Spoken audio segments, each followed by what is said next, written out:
Somewhere in the standard quotations of Carl Jung, somebody is asking him about poetry and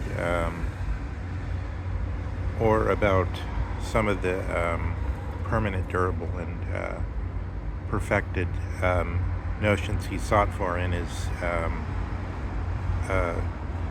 all of his researches, and he says something along the lines that only a poet could understand, and then the interlocutor says, "You are a poet." So let's look at this question on the dialectic of the pseudomorphosis. So the two sort of poetic heroes who are trying to fulfill this task for the human being, apparently, to fulfill this demand for a permanent, durable, and perfected, and let's say efficacious generation of a poem for human beings to live in. Well, say in this, for the purposes of this investigation, are the Germans and the Russians. So Thomas Mann, who Heidegger didn't really like him. He said something about, look at this confused writer or something like that, when he felt distaste towards him, I think, because Hannah Arendt had asked him to read The Magic Mountain. But in any case, Thomas Mann had, I believe, thematized to some extent this notion that the only peoples of Europe to have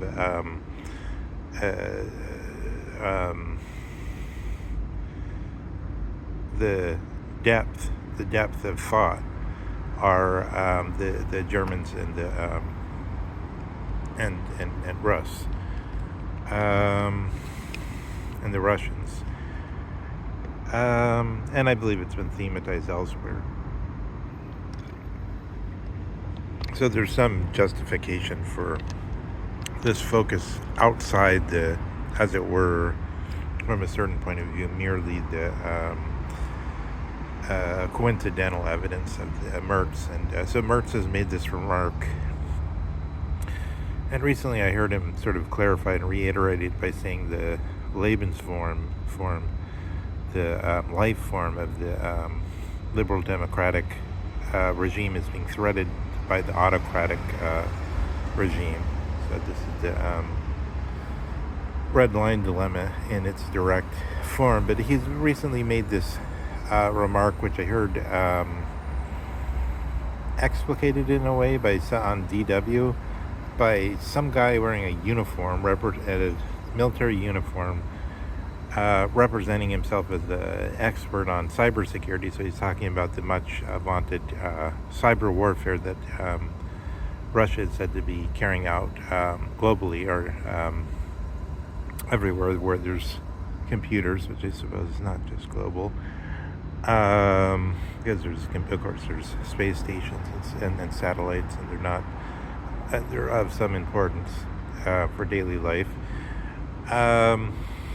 And he said there's this grau zone, or gray zone, of the Zwischer Freund und Feind, or friend and fiend. And then he uses this Amerikanische Ausdruck, American expression, the frenemy. So I think that must be of American origin. But the security expert it seems to me he's explicating what Merz said. So Merz said, we're no longer, he said, we're not at war, but we're no longer at peace. So apparently this statement is clarified by saying that they're in the Germany and Russia are now in the frenemy zone. But the pseudomorphosis idea applied here, so I'll give some notes about further application. Actually, I first read about it in Donald Treadgold's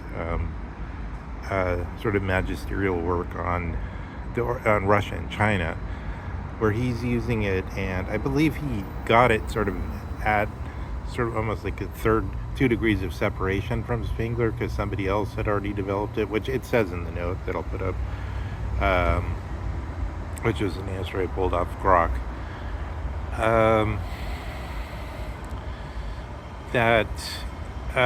Somebody else had intervened between Spengler and Treadgold, but the accepted usage there is to say it's not something like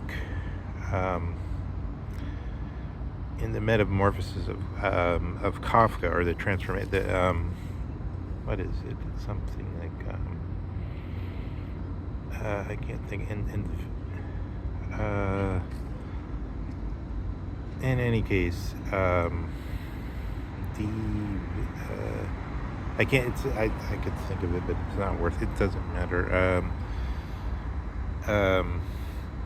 This notion of the guy wakes up. So we're in a fable world. So maybe the reason I bring up, maybe the fable casts some light on what's actually happening in the pseudomorphosis, the metamorphosis. The metamorphosis is different in that he wakes up and he's actually that vermin, where they use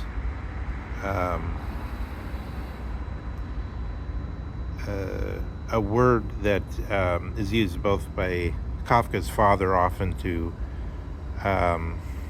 denounce his own employees as vermin, and which was used then later by the Nazis. And it's, even though not in the daily usage, in its etymology signals a ceremonial victim somehow.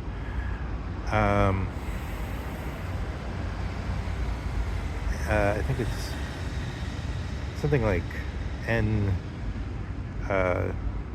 cipher.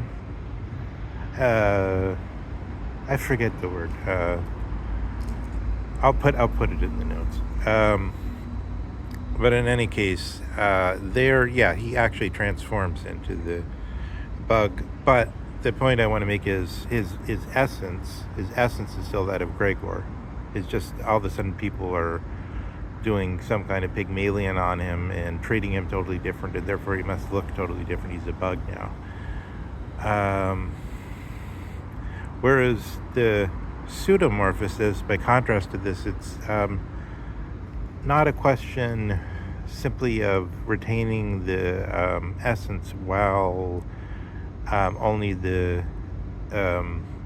appearances change, and then having to suffer the changes of the appearances, but it's more like an extractive interject, like Christopher Bolus talks about the extractive interjective, which is what the strategy Putin used on Tucker Carlson during the interview. He kept insinuating that Tucker Carlson knew because he was a CIA agent. You know. You're asking me the question, but you're the one that knows because you're the one that did it. So this kind of extractive interject where Putin sort of forced that into Tucker Carlson's inner self-reflection about himself, so that he sort of had to respond to it and try to brace himself against the insinuation, which in a way came from within. So it's like that cartoon where Darth Vader, or meme or whatever, where Darth Vader is saying, Princess Leia, you are a traitor and a member of the radical left. And then he says to his guards, he says, take him away. So in the first statement, he's convicting, like Trump convicting the radical left or whatever. But then in the second statement, he admits that he accepts her request to have their gender correctly referred to, her pronoun correctly referred to. Take him away. So there's something at play like that in the situation described by Treadgold, which is that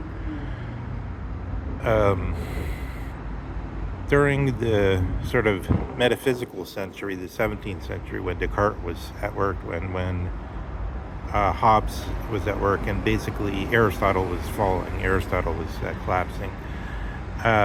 In Russia, there was this situation where old scholastic thought was being sort of, because of Peter the Great, because of the opening to the West, old scholastic thought rushed in, and the system of the Russian Orthodox Church had to sort of act under those structures, but they were doing it not just externally, but like how they couldn't help but also take a real interest in it, so that it was a kind of an extractive interject, although